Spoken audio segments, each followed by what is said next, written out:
Welcome back to Ravens Report as we continue our interview with Ravens head coach John Harbaugh. Coach, in the middle of your defense, obviously the absence of Ray Lewis, conspicuous.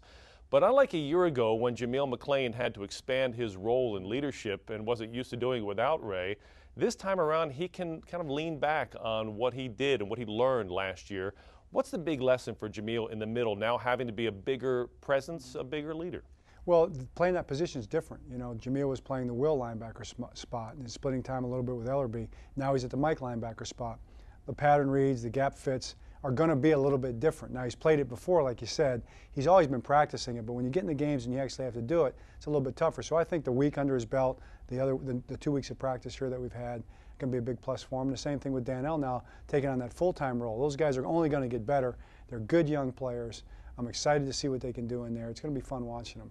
Ray Lewis is so well known for getting guys in position, right, which seems like such a small thing considering how much you practice. But obviously, game day, it's a huge thing. Do other guys pick that up, or do you try to tell the guys just worry about yourself right now and your position? Well, you do worry about yourself first, Jerry, but there's also a communication element that's really important, and there's no better communicator than Ray. And we've got other guys that do that really well too. Guys that have done that here over the years. You know, I can mention Ed. Bernard's a big talker in the back end.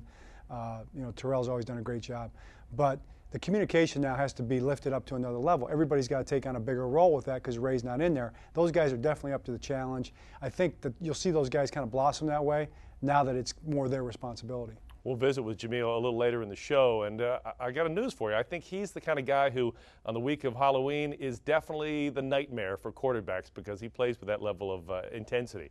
On the topic of Halloween just passed, I knew you had arrived as a head coach in this town a couple of years ago when on Halloween I saw somebody come into my house dressed as John Harbaugh.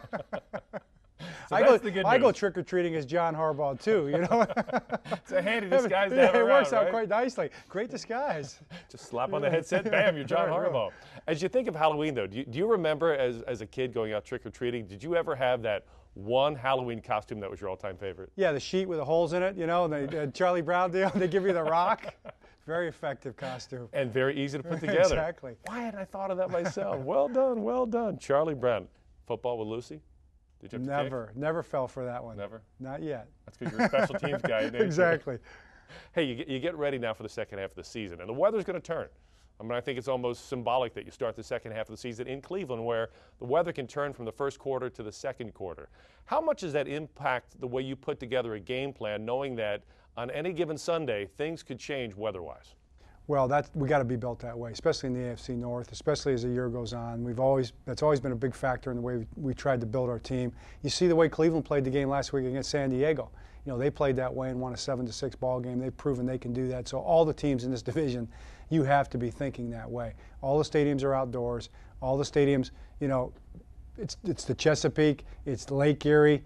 I guess it's the confluence of the Monongahela. Monongahela, yep.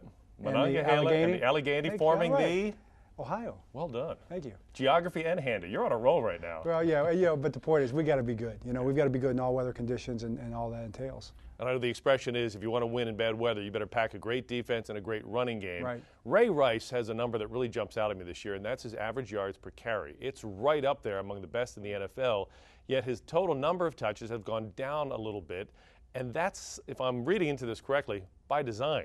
Have you guys tried to save him a little bit forward, knowing that, hey, the tough sledding's ahead? Yeah, I'd love to say that that's true. We want Ray to get touches no matter what. You know, he's caught a bunch of balls. He's touched the ball 130 or so times. He's done a good job with that. But, you know, the more plays we get on offense, the more touches everybody's going to get, including Ray. We need more plays on offense. We need more first downs. We need to get more of a rhythm. We need to have more success, create more plays, generate more touches for everybody.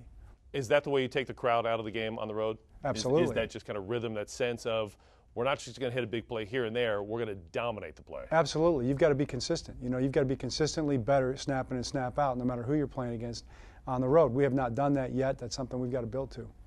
Does that get into the personality of a team in terms of who you are? Because it always strikes me this is about the time of the year where Ravens teams reveal their personality. Right, you know, it's a little different every year. You know, the ability to do some things maybe that you haven't done in past years. I think we built toward that a little bit this year. But the core personality of who we are as a team, what we believe in, you know, as an organization, as a team, you know, that's going to always remain the same. And I hope that's a strength for us this time of year. team tough and make the other guy look like Charlie Brown. That's your words. You got it, Coach. Thanks, Jerry. Thanks, appreciate it.